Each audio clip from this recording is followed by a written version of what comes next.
All right, yo, We are live. we are in here. What is going on, Jesse? Oh man.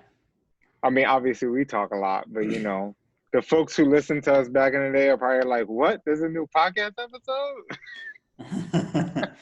Yeah, man. It's been a little minute. It's been almost exactly a year. And we didn't even know that. We didn't even know going into this because we've been talking about for a while coming back to the podcast. And we didn't even know. And turns out it's been pretty much almost to the date about a year since our last release. So yeah, it's been a little while. Lots, not much has happened in the world. Just kidding. A lot has happened in the world, and I guess we felt it was a good time to jump back in. Right. So first, we need to talk about what has happened this entire Mm. year and try to our best to summarize it in like 10 minutes or less. But I think it's vital for our listeners to know what's been going on in your life, and then we can vice versa.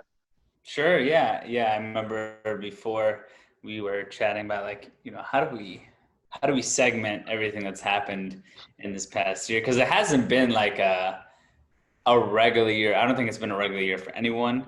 And I know knowing you, you knowing me, this year has been a year since that last episode has been wild. So, how do you summarize, right? So, as we agreed upon just saying keeping it short and just discussing the three big shifts that we've had, our three biggest shifts that we've had, and the rest will be sprinkled out throughout episodes and stuff like that. So, yeah, if you want, I will go first.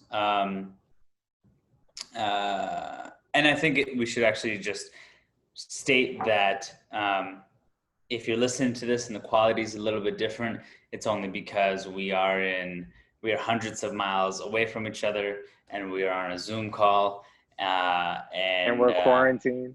and we're quarantined. So we apologize in advance if you're not super excited about the quality of this. But hey, it's the quality of the content that matters. So quit whining and just listen. All right. Thanks.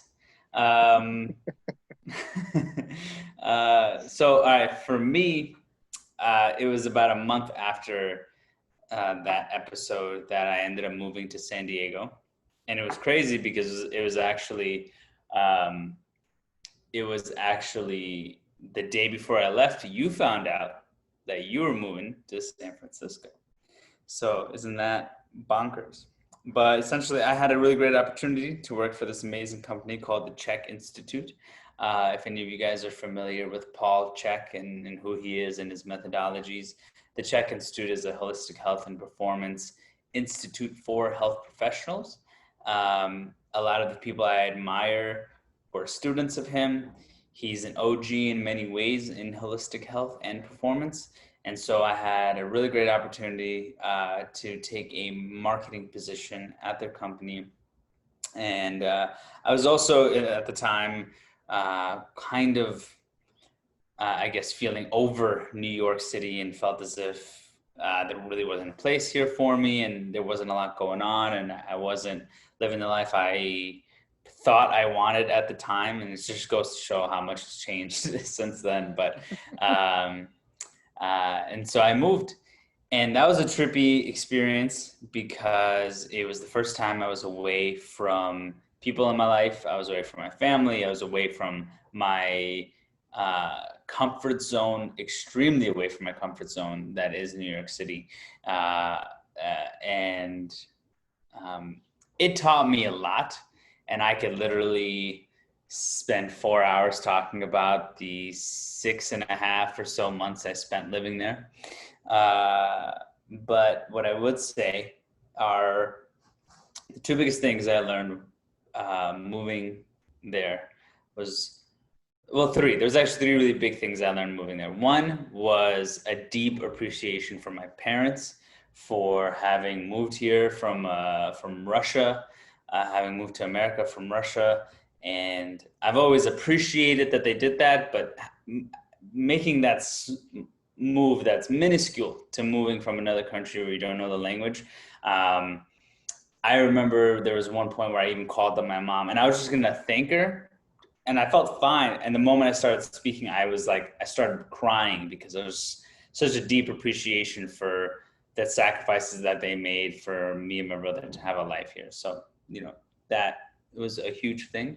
Second thing was I learned how to be by myself, and which was an invaluable experience because um, I moved out from my parents' place straight in with my girlfriend, and so I had never really had the experience of being alone, especially growing up in New York City. You are never really alone.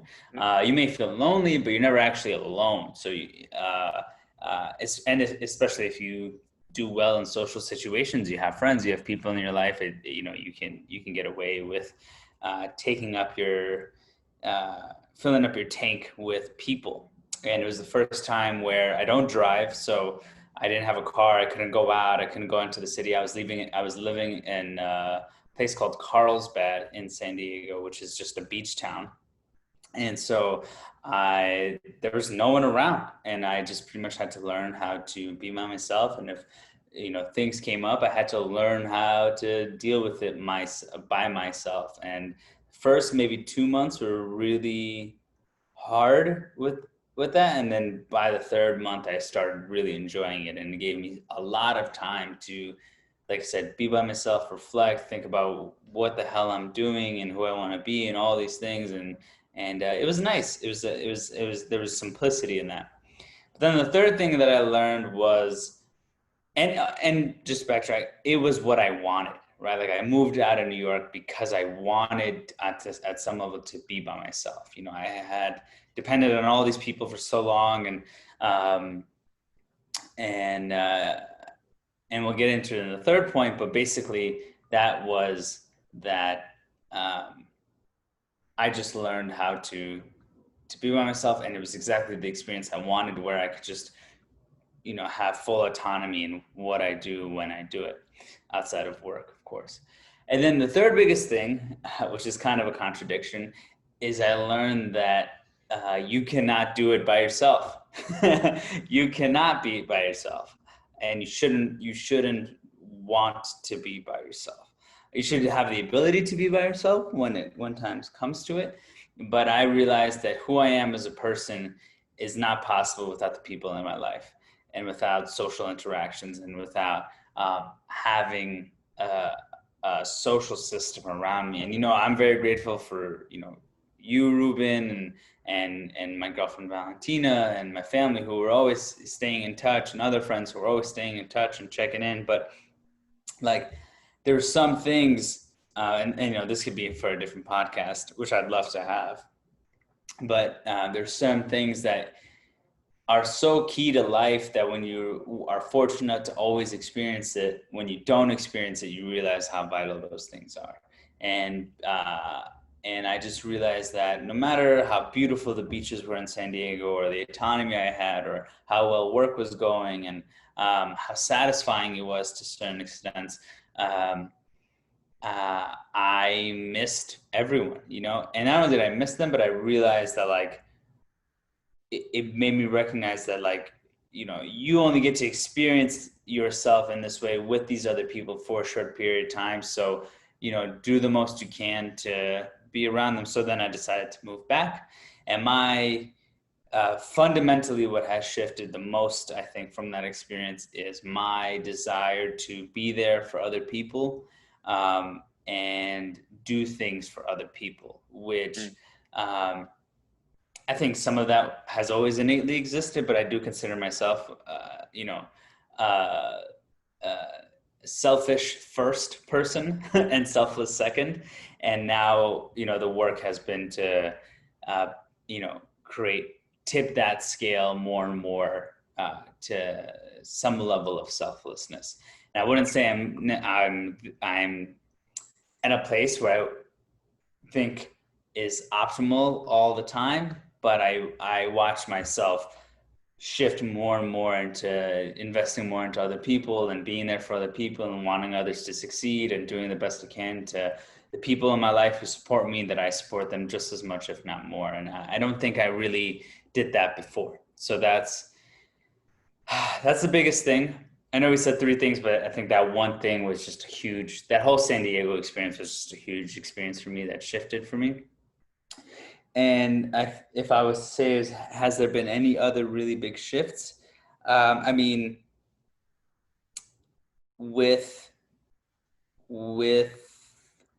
the quarantine and with Corona, I think all I could say is along the same lines of, it has just created more space to get clear on who I am, what I'm supposed to be doing, and getting after it as much as I can.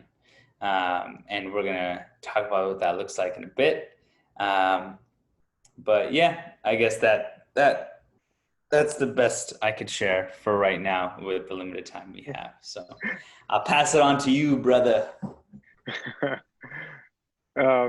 It's crazy because like me and you and Karina has said this before I jump into my three, me and you really have this like parallel way of how our lives um have evolved. Obviously in two different forms because I'm older, so I have a different way of looking at things, but you support that in a sense. And I think I would say like I do the same for you, right? Like there's this, like you have this certain perception of it from coming from someone that's this specific age going through these things, and I come from this other side as well, and it kind of meets in the middle. It's kind of beautiful when you think about it. I know I'm probably making no sense to y'all, but I'm saying that's Jesse, and we'll, you know, that'll get unpacked more as we do more of these.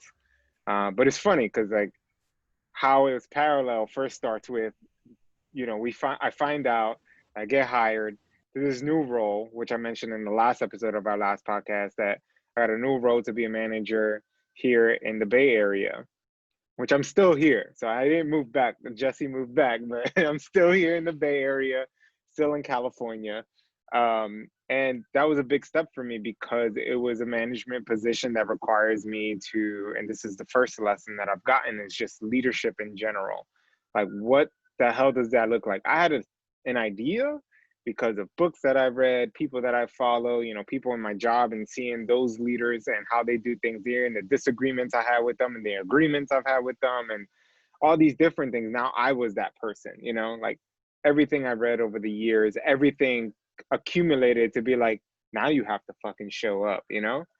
And I think that was a huge turning point for me because it made me realize like, you literally, like they say, like opportunity presents itself to only people who are ready, right? And it was like the bus came, as they say. The bus came, and I was like, oh, I'm ready to get on this bus now. Before, I thought I was ready, but I wasn't, you know? The opportunity came up, and I was like, oh, this is too much. And I was like kind of scared, and there's some fear that was there. But, you know, I really stepped into it. I feel like I've been doing great. You know, managing up to 60 people is not easy, especially when those are young folks between 17 and 24. I don't want to talk about the organization I work for, but it's just it's showing like, hey, this is your potential, this is what you got, so that when my future goals, which we'll obviously get into and unpack more in future episodes, but that's going to get realized by me getting this training right now. It's like my soul is going through its training based on our, you know, we've talked about it, and I continue to get lessons from it, is that mushroom experience we all had back almost 2 years ago. Jesus. But I think like it really told me like, hey, your purpose is to be a teacher or a person that does it first and show others how it's done. And that's what I get to do every day. I get to teach classes in interpersonal relationships and how do you show up in a organization and even in your personal life. And like I get to do classes on, you know, things like, hey, what's your personality typing and how you utilize that in a job scenario or your career in the future. So it is career based, but in a sense, like your career and like personal life is coming together. So I think that was the first lesson. Like my leadership, I've been showing up. I think I've been doing it very well. I've been getting great feedback on how I've been doing, especially when I'm leading these calls. I'm coaching people, so I'm doing an aspect of coaching, which is something that you and I do personally, but I get to do it every single day. So I think that's a very powerful part of this. Second thing that I've learned is, and this is mostly through the through the quarantine, is, and you kind of go ties hand to hand with what you said. Like, I'm selfish first, selfless second, right? But now I feel like I'm definitely getting like the training in the hardest way possible, because I have to be selfless first, and selfish second, especially in my day-to-day jobs, because I have young people that I'm working with that don't have it easy.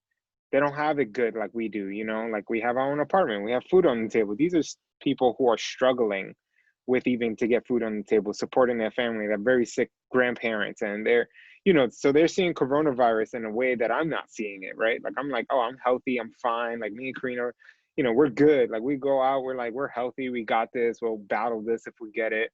But there are people out there who have people who may not live through it, right?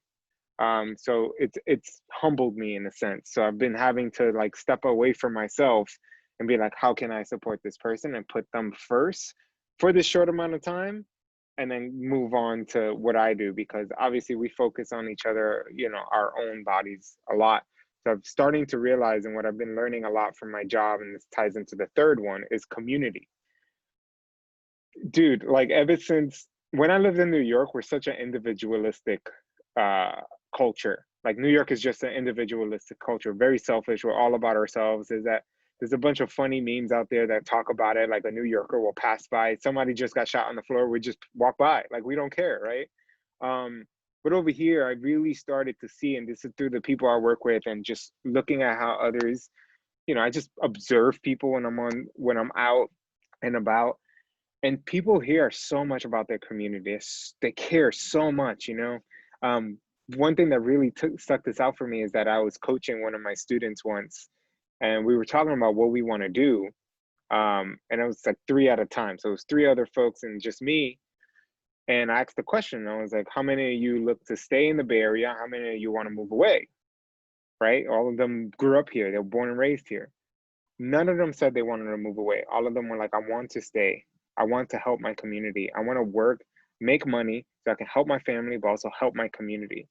And I was like, that's so odd. So the next week I had a warm-up question thing. I met all 40 students. We do this thing every week where we meet with all of them and ask the same question. And literally about 80% of them, give or take, said that they want to stay. They want to support their community or some shape or form of that. And I was just like, holy crap. Like, I grew up with people that was just like, I'm ready to move, I'm ready to travel, I'm ready to get the fancy cars and all these things. That's what I grew up in, right? Like, all this. But these people are like, nah, I want to make the money. I want to do well. But that's because, I want to do well for my family. I want to do well for my community. I don't want to leave my community. My community is in turmoil. There's a lot of poverty here, a lot of homelessness. San Francisco is well known for homelessness. And that's been a big shift for me. And I'm just been like, and the thing that keeps coming up is, how do I want to build community in my life? Like, where I live is very important. The people I have around you, Jesse, and all the friends that we have, like, how can we stay in one place together to all support each other? When I have a family, I want Uncle Jesse to be out there, Aunt Valentina to be there. You know what I mean? Like, these are things that have been coming out more and more, because I'm like, when I have a child, I want them not only to see mommy and daddy, I want them to see their uncles and aunts so they can get lessons from different people. And I think that's so vital and important. In a place where we all support each other, there won't be such thing as poverty. And this has been something that's been very, very like top of mind for me. And one of the biggest things that I've learned out here is that community aspect. And there's more to that, but obviously that's just a real big summary in a short amount of time. But those are my three that I've gotten out here. Yeah, man. Absolutely. The community aspect is huge. Like we talked about this before, but like moving away from like the nuclear family, right? Where it's not just like mom, Exactly. dad, and kids and White um, picket fence. white picket fence. Yeah, man. I mean, hey, we could still have a white picket fence, but I Yeah, totally love the idea of us ultimately having a place where it makes sense, whether we live in the same neighborhood or we live under the same roof, but it's just a big enough roof where it doesn't matter.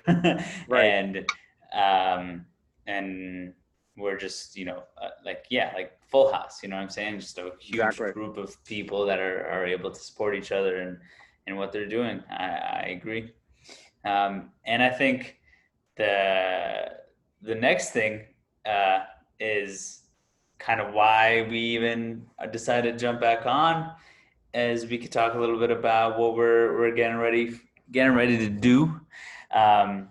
Well, actually, let me backtrack. First, I think we should talk about, because of all this, we've had some really great discussion around the future of Head and Health, the future of our projects and what we want to create.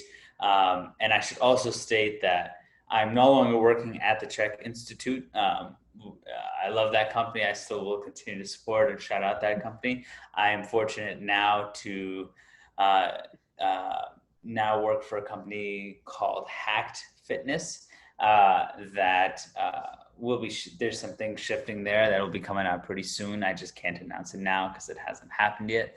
But I'm fortunate to be the marketing and product manager there, and with our CEO Pamela Gold, and it's just an awesome team. We have some Who really we had on the amazing podcast, you forgot who to we say. had on the podcast. You could listen to that. And there we have some really amazing stuff coming pretty soon. And I'm really enjoying the job. I get to flex different muscles there, and it's been good. And outside of that, that's given us space again through this quarantine, through just extra time on our hands. Me and you have had that conversation of what we want to create in the future with what we're doing here. And that could be 5 years down the line, 10 years down the line, but sooner rather than later to some degree. Right. And that is our school, and opening up our own campus. If you wanna touch on that a little bit, I think it'd be fun to just share. I know, and I know we've talked about this a lot. We haven't in the like last month, but I think it's like our big dream, like the big goal. What is all this leading up to? Because a lot of people would ask those questions, like, why you do all this? Why you work out so hard? Why you focus on nutrition? Why you do all this? And it's like, well, the end of the day is to help people, but what's the biggest way we can help people? Well, what if we have, this campus that is, whether that's a summer camp, or we've talked about how to make it into like a school where people can come and learn about nutrition, learn about movement and fitness, learn about um, spirituality. I mean, that's for lack of a better word, or any of these other modalities that we've really focused on, you and I. But I think the world is starting to wake up to it more and more as well. So we're in a good place to create something that is like, hey, what if you go up into these mountains or this large acre of land, and you're able to, have a rock garden to relax, meditate, do yoga in the morning, get some sunshine, play, right? Like have an adult jungle gym, right? But there'll be retreats happening there, and we talked about that. And this area where we're teaching people what's the best way to live an optimal life. Like hidden health is about those hidden parts that we don't talk about. And funny enough, I was on Instagram before our call, and I was looking at I was scrolling through a little bit, and like I think it was like the third post, someone posted an iceberg, and they were like, "This is what most people think health is," and the top part is like this much of an iceberg, and it's like diet and fitness, and then it was like what people don't know, it was like gigantic piece underneath the water, as they say, the iceberg is mostly underwater, and it's just like mindset, sleep quality, sunlight exposure, and it had all these other things. I'm Yeah. just like, this is exactly what we want to create with our school. It's just like, yeah, we want to talk about diet and fitness, but what about all these other things that are important? How can we help you become the most optimal version of yourself and bring more and more people? This is why we want to do it for children and adults and all these people. And obviously it's building as we get older. I think it'll shift and change, but right now it's just like in a thought, it's an idea until that creation happens, and we'll pivot and know what to exactly to create. But Yeah, I think from previous discussions, it was like, because I don't know about you. I mean, I do know about you. You've shared this before, but for me, especially, like school was not the greatest experience from an education perspective. It was definitely a great social experience in yep. many ways. But yeah, I think I what gets me excited is to create something where we can offer maybe kids coming out of high school before they go to college or before they go do whatever they want to do with their lives. They take a gap year where they join us for a year or half a year or a summer and they get an education in the game of life, right? And they get to learn how to handle their finances. They learn how to eat well, sleep well, move well, how to understand sexual dynamics, and how to meet people, and all, and how to focus, and all these things that like are crucial to life, but just no one like, it's not crucial to our education system at this point. And so I think creating something like that would be awesome. And so that's where all of this is going ultimately. And then from there, who knows? But until then, we decided to come back on this podcast to document our little journey. So little or not so little, depending on who is listening. But basically, you know, I've said both of us have always been really into fitness, and especially during this quarantine, we got all the time in the world we both work from home, so we've got all the time in the world to invest into our fitness. And through some of our recent conversations, you shared with me that you were interested in participating in a Spartan race, a 10K obstacle course. And and now the audience will know that one of my biggest dreams is to complete an Ironman. And I have been working diligently since the beginning of quarantine to heal up past ailments. What's kept me, so in an Ironman, one of the things you do is you run a marathon, and that's just 1/3 of the Ironman. And unfortunately, in the past, because of old injuries, I could not run for too long because my knees would start hurting or my hips would start hurting. And I was fortunate to have the time and the resources to begin really healing those. And what I mean by that is spending 2 to 3 hours a day working on my body and fixing a lot of these old ailments. And so about 3 weeks ago, I started running again. And there's some things that come and ache in here and there, but for the most part, I feel great. I feel good, and I could take the mileage. And I'm older now, not much older, but I'm old enough to understand patience to some degree, and to take it slow, and to take my time and focus on form. And so things have been going well. And I'm a little bit sadistic. So when when Ruben came to me and was like, "Oh, I want to run this 10K," and I looked at their website and I saw that they also had a half marathon that week. I was like, "Oh, we should do both." And you were courageous enough to accept my offer. And so it turns out that we're going to be doing a 10K obstacle course and a half marathon through trails at Spartan grounds in San Jose in February of 2021. And so we are essentially had just begun our training, and we figured that it would be really fun and exciting, because me and you, like, we love working out, but neither me and you have ever been athletes. We've never I don't know, but I've never asked you this, but have you ever competed in anything before physically?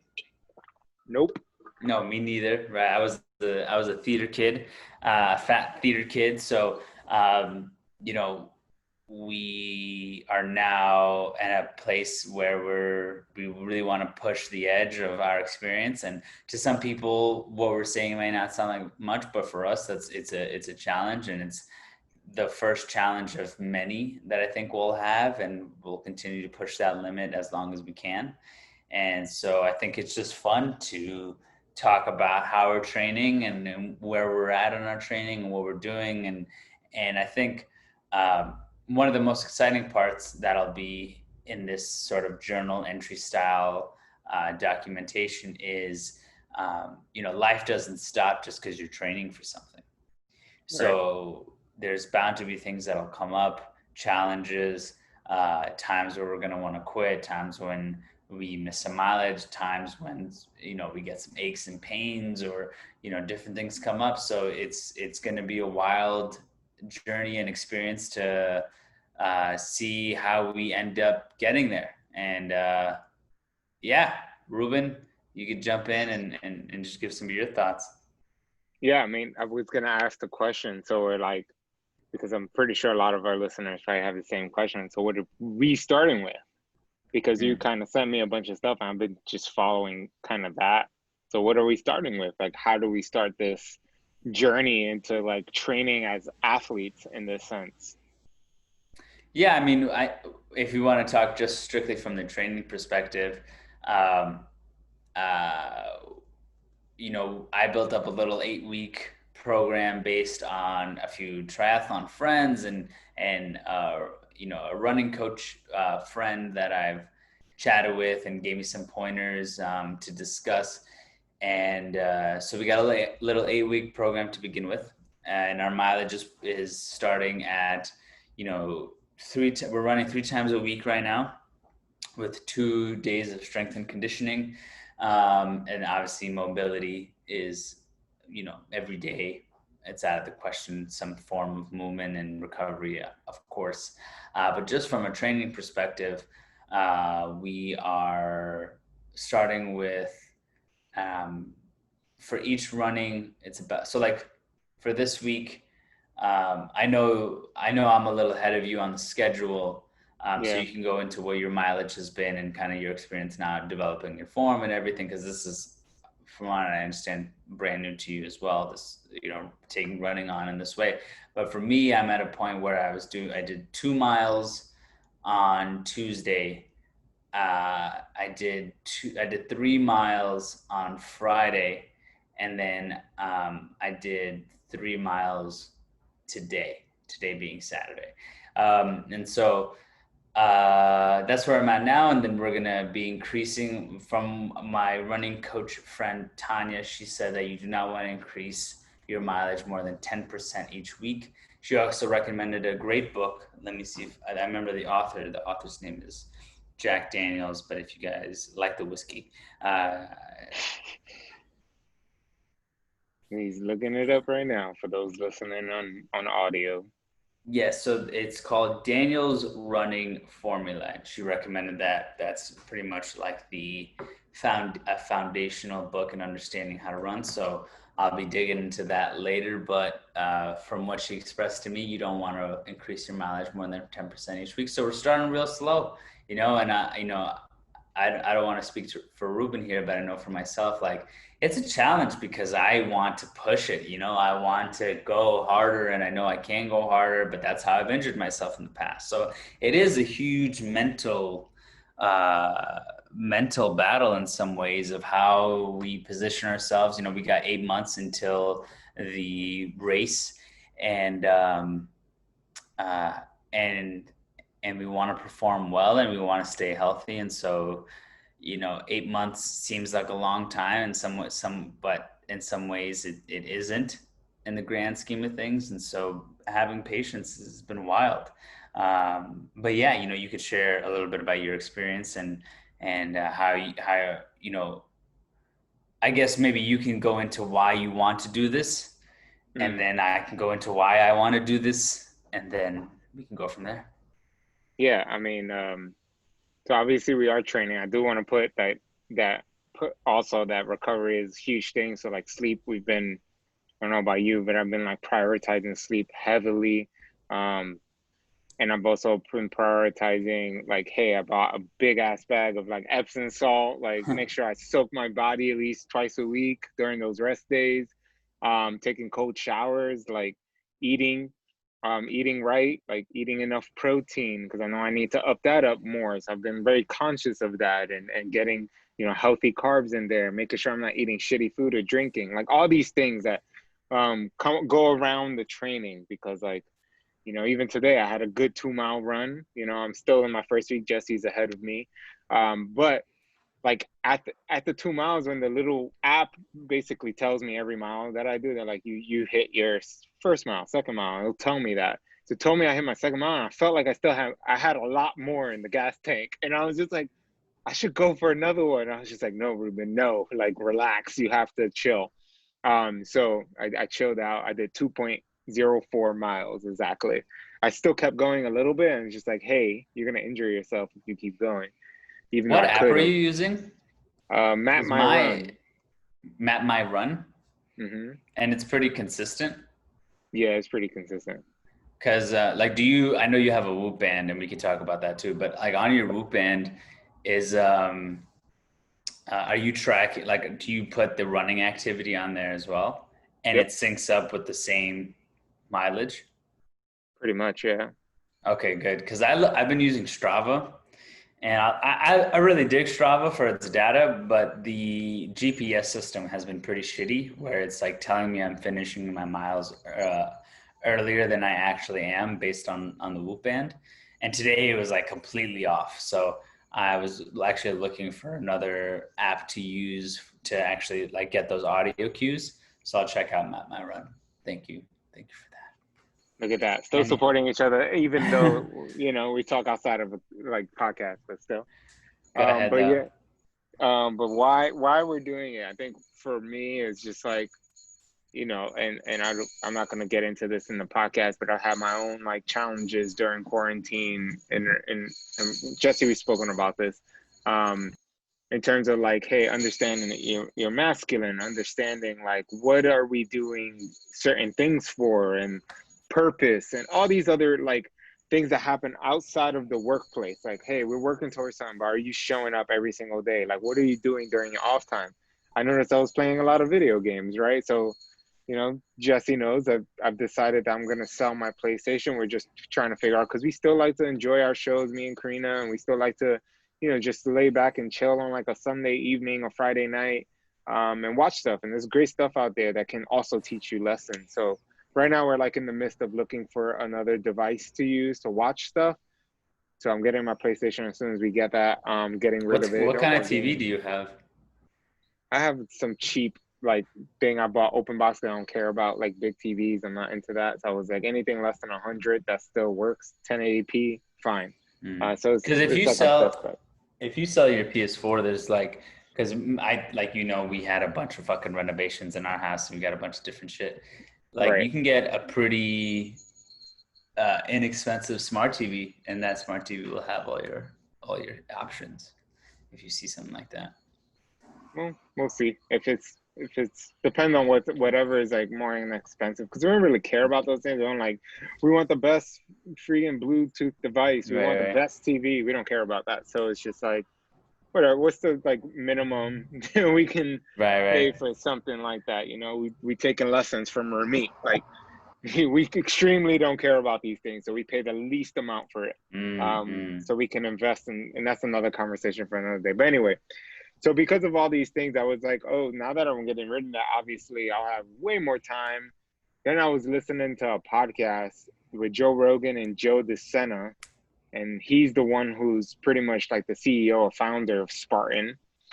And he was talking about it, and he was just like talking about the whole process and how people go and they really challenge themselves. And in my head, I'm like, do you really ever really push yourself to that limit? And I was like, I am sort of a masochist. I've been super competitive in the past and done 24, 48 hours staying awake because someone challenged me to. I was just like, you got it. So definitely the challenge, and I go for the challenge, but as of late I haven't, because I've gotten too comfortable. And that's a discussion that Jesse and I had recently about like comfort, and how comfort can be a killer in the happiness of life. We need challenge as humans. We were always challenged, and that because we live in, granted there's a lot of horrible things happening in the world right now, but to some extent we're in the best time of human history. Like, it's so weird, it's a contradiction, but that's the truth. And I was like, I want to do something to fully push myself, to train, to work towards something. Because as a man, you have a purpose. Your purpose should be number one. Obviously, that's I have my purpose in creating what we want to create. But I was like, physically, what is your purpose? What are you working out for? Like, obviously, to live a long life, but like, can you challenge yourself? So those questions started coming up, and I was, I'm like you, bro. Like, I looked at the website. I was like, oh, they doing one here in San Jose? bet I'm gonna do it. And Yeah, it's just like it just opened itself up, and it's a great way to challenge oneself physically, because then you feel like a total badass, and you be like part of the 5% of the population who are like athletes. Like I think less than 5% of the population are athletes. So I'm like, I want to be the top 5%. Like fuck sure, that, you know yeah. what I mean? And that's a selfish goal, but I think in a sense, in the long term, it'll be inspiration for younger folks to really show up and really show up every day. Like we have people like Cameron Haynes, Elliot Hulse, Paul Check, like all these folks who are killing it in their 40s and 50s, right? Jesse got the Cameron Haynes hat on, keep Keep hammering. hammering, baby. Like these guys are killing it in their older age, and they're inspiration for us. So why can't we be that inspiration for the younger folks? So I think, Yeah, and I think these people like you hear that like Cameron Haynes, he does like 26. He does a marathon just as like a lunch break run, you know, that's or crazy. he'll get like some of it in the morning, some of it during lunch, and then maybe some of it, you know, at the end of the day. And he still works a 9 to 5, and he's a sponsored athlete, and all these other things. And he's a father, And he's a hunter. and he's a hunter. And you just think like, you know, it's crazy when you start to realize how many people do amazing shit, but they're just regular people. You know, like, Right. you know, if you, which really wasn't available back in the day, right? Because like, I know that me and you have been watching the documentary, The Last The Last Dance with Dance. with Jordan and the team, and you know, I've said this. I was saying, I said this to my girlfriend. It's like we're never going to see another Michael Jordan again, and it's not because there's never going to be a player as good as Michael Jordan. It's just the access to people's lives make them so real that we're never going to idolize someone in that way again, right? There's never going to be a Michael Jordan. There's never going to be another Michael Jackson, because people get to create their own subsections of like what they're into and who they're into and why they're into it, and they can get as much content as their heart desires from these people. And so there's not going to be this like one global phenomenon anymore. And what's great about that is you see these people, and all the only thing they're doing is working their fucking ass off. That's all they do. There's nothing special to it, right? Like I remember this is actually way back before I committed to doing an Ironman one day. Was I remember, you know, specifically Cam Haynes, because you know, I'm his last interview on the Joe Rogan podcast, the second or third time he had come on, and he I just had always thought that he was always an athlete, and he was just, you know, grinding and getting after it, and that's just who he was. But he shared that there was a moment in his life, I think when he had just had his first child, and he was overweight, and he could barely run. Like he said that like he went on his first run, he barely could do a mile without like having to stop and catch his breath, and he was drinking and all this stuff. And I was like, man, I was like, if this motherfucker could get to where he's at now, having only started so much later in his life, and same thing with David Goggins, you know, like he's not special either. He's a badass now, but he was just a regular fucking dude, you know. And you know, I've read David Goggins' book about 3 times, and so there comes a point where you're just like, it's literally, I mean, it's as cheesy as it is. It's just a decision in your mind to say that you can do this. Like you can get to this level of of performance just by choosing to do it and getting after it every day. And so yeah, and so I always appreciated the difference between working out and training.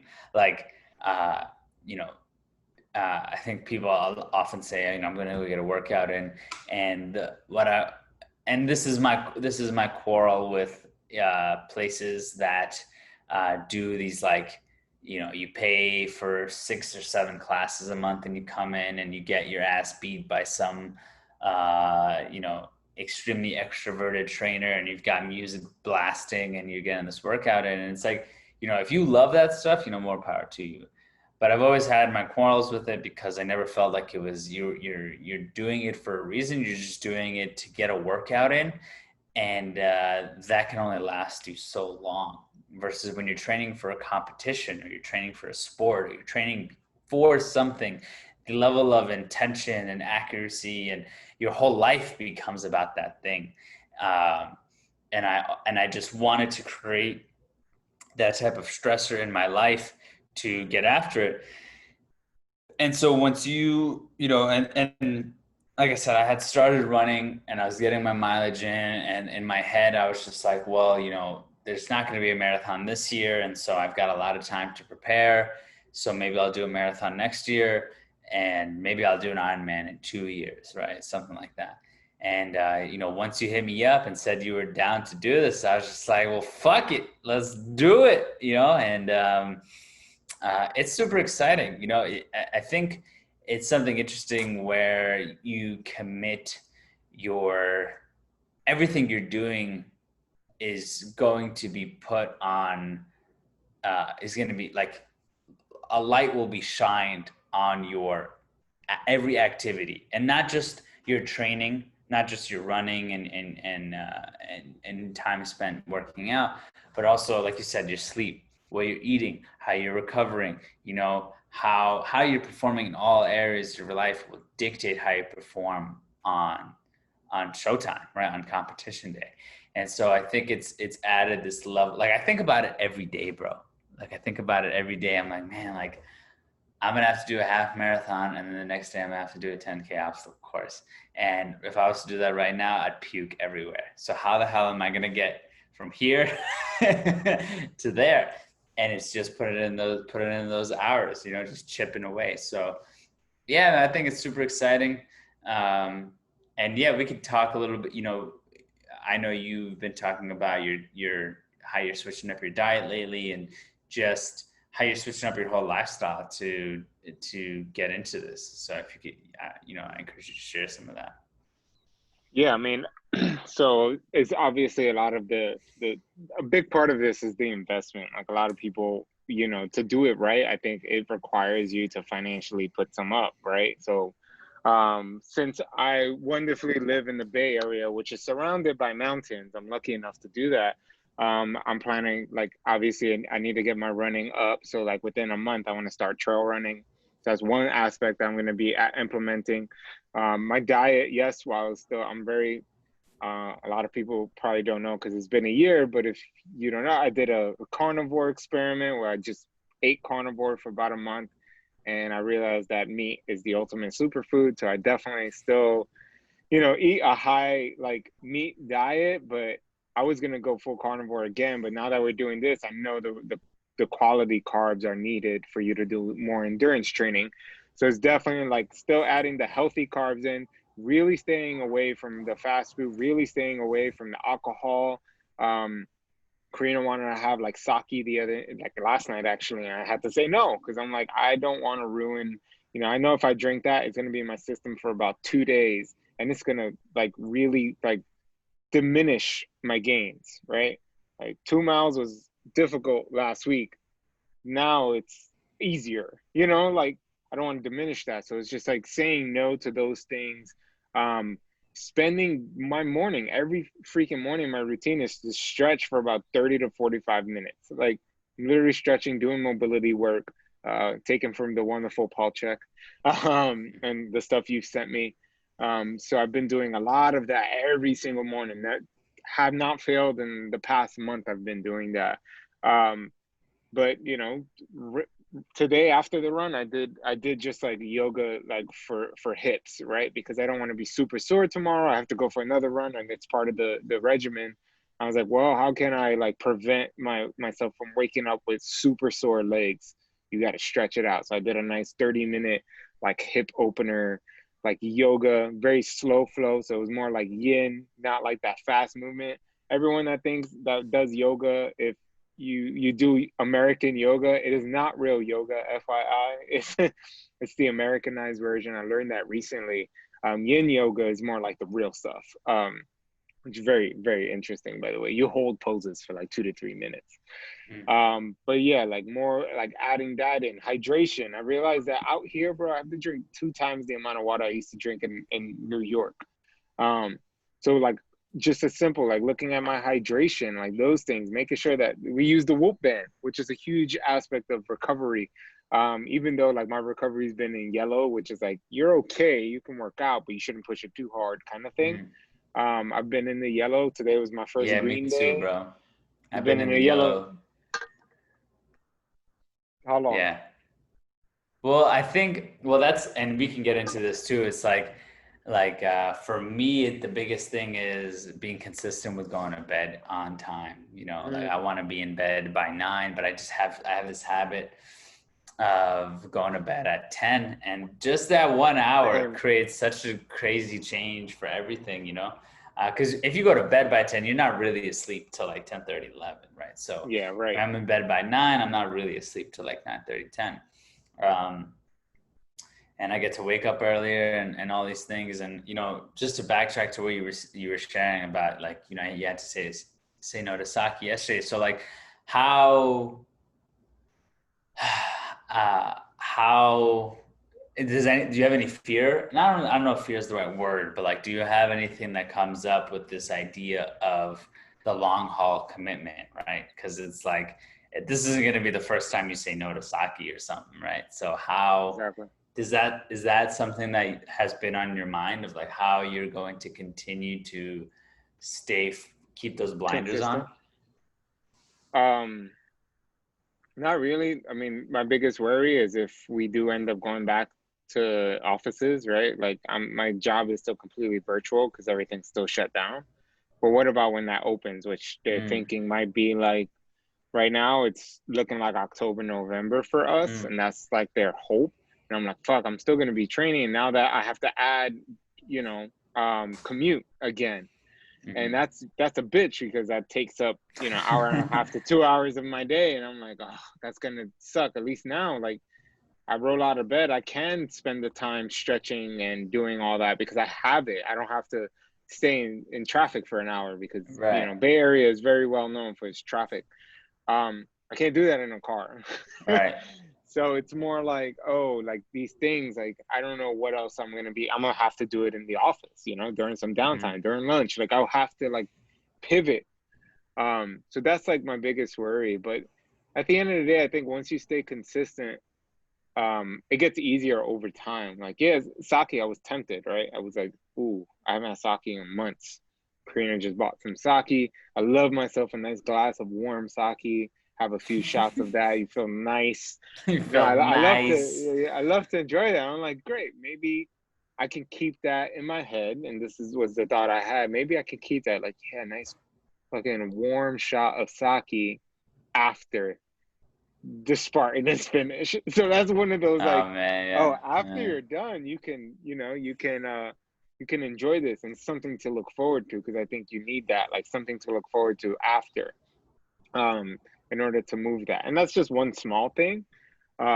But like it's the hardest thing to stay consistent as well, I think, is food. Just like sometimes you just get tired of cooking, you want to order out. And like, granted, you can get some things that are pretty healthy nowadays, as long as you ask the questions. Like Karina and I went to True Food Kitchen. Remember that spot, Yeah. Jesse? We went to True Food Kitchen like 2 or 3 weeks ago. And I asked, I was like, hey, what oil do you use to cook? So thank God they use it, olive oil, which is still not perfect, but I was like, That's it's pretty better than, good. Why is right? that not good? Well, heated, like you cook in it changes the fat, um, the chemistry of it. It Anyway, doesn't we're not have gonna a get high it. heat. It doesn't have a high heat point. Tolerance, not 500 Fahrenheit, no. Oh, Um, dang.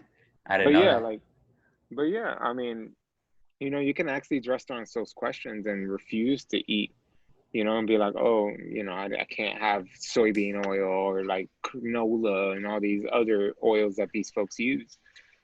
So things like that, like just being, I feel like it, especially like going back to like what I shared earlier about that leadership. I used to always be afraid, and we can dig deep later because we're getting close to time. Um, but like I used to be this type of so shy of asking something. I used to just deal with it. Like if I ordered something and they Yeah, gave me me the too. wrong order, I used to not say anything. But now I'm like, I have this leadership, part of my day. And I'm like, it's been bleeding into my personal life. So I'll ask, like, yo, I don't want this. Like, this was brought out wrong. Or like, and I got a little bit of that from my father too, because he tends to do that shit. He's like, what is this? Like, send me a new one. Like, Really? yeah, That's just like funny. really like this is no, like this is not happening. And not letting it happen and making sure people understand that. And we've been doing that here a lot because I'm just take no shit. So when we go out to restaurants, like asking questions or like, hey, I don't want to sit there, I want to sit in that seat, or like all these things, just like saying what you want, you know what I mean? It's so powerful. But yeah, like staying consistent, I think is going to be really hard, Jesse. So it's something that we both got to hold each other accountable to. Yeah, yeah, yeah. I was listening to a podcast recently. I heard him on Ritual first, and then I listened to him on Joe Rogan, and they both kind of came out at the same time, which was this. I believe he's a neurologist, and his name is Dr. Andrew Huberman, Oh and yeah. he fascinated me because basically his lab studies vision and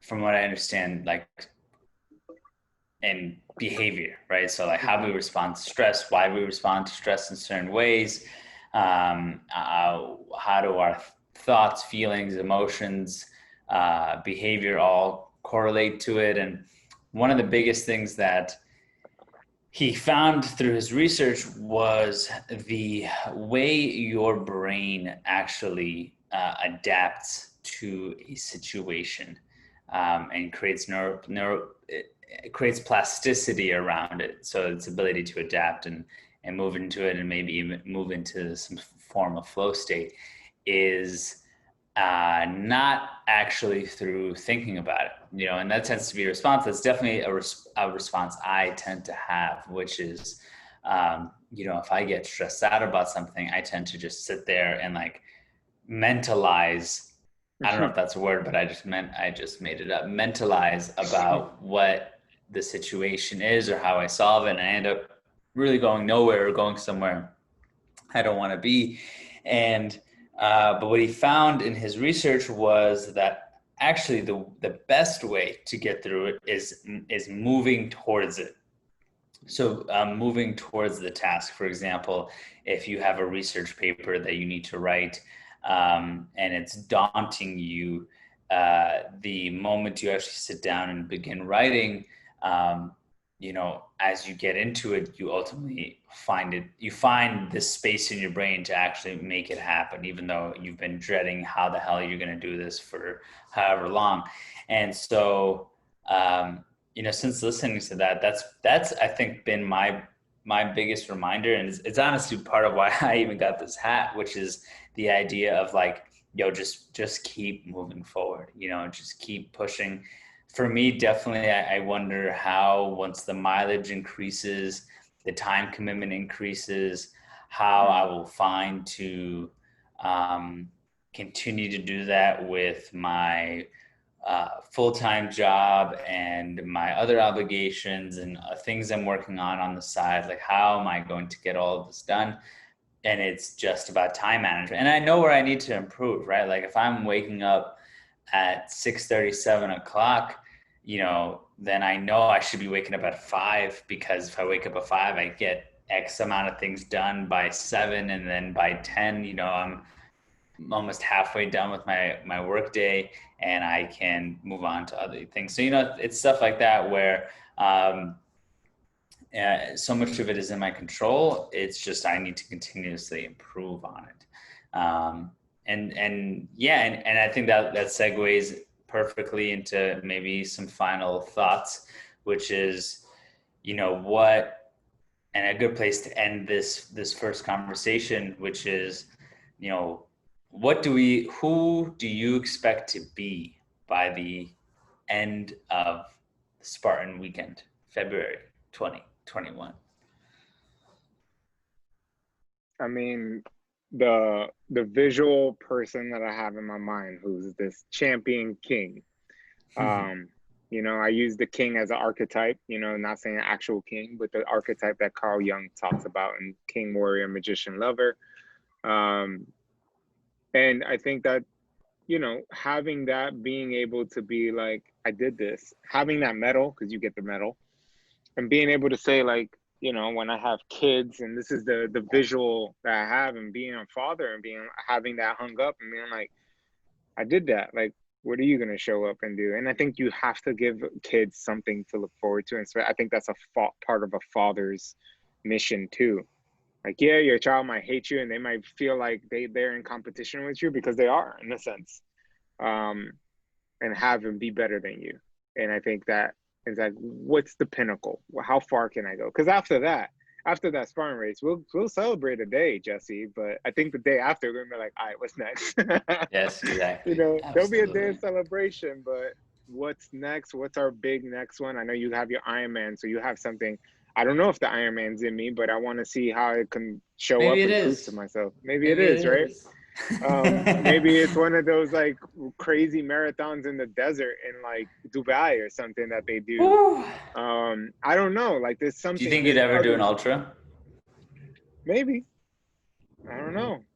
It sounds pretty intense, but I think that's the point, like the Mm. intensity and like pushing your body, and the body gets stronger by you constantly putting in that work every single day. Like, I don't think I take a rest day technically, because even on the rest days we have, I'm still doing some form of an hour-long yoga plus a core workout plus, like handstand practice, which is me and Karina's goal for the year, is to do handstands. So I'm still doing things.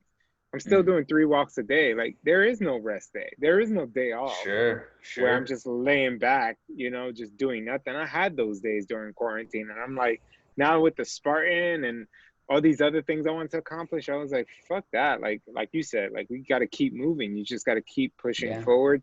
And like the scientist said, that's funny because I listened to it. I love that he said, like, when busy people tend to take a week off and go on vacation, do nothing. So they will go from like this amount, like working all these hours, and then they go to doing absolutely nothing, they get sick. Mm. And he's like, actually, it's wrong. Like, you should slowly transition to relax, right? So do less hours and then go into your vacation where you're not technically not doing anything. Because even if we take vacation, Jesse, you know us, we'd be out there early in the morning in the hotel gym or something working It's out. like We when we did it when went. we were at LA. Yeah, exactly. When we went to Santa Monica, got our runs in. It never Yeah, ends.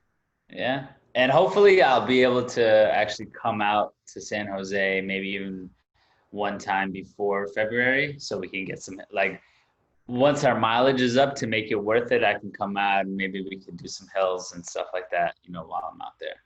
Fun of Um, it. yeah. And yeah, for me, like, uh, because I am an ambitious person to some extent, Mm-hmm. this is just one milestone in a huge dream for me. But I I was talking about this with Valentina the other day, which is uh, I watch these athletes, or I watch these people, and in my head, all I ever think, sometimes I always think about, sometimes I think about that I wish I was in athletics as a kid, because I have so much freaking energy inside of me.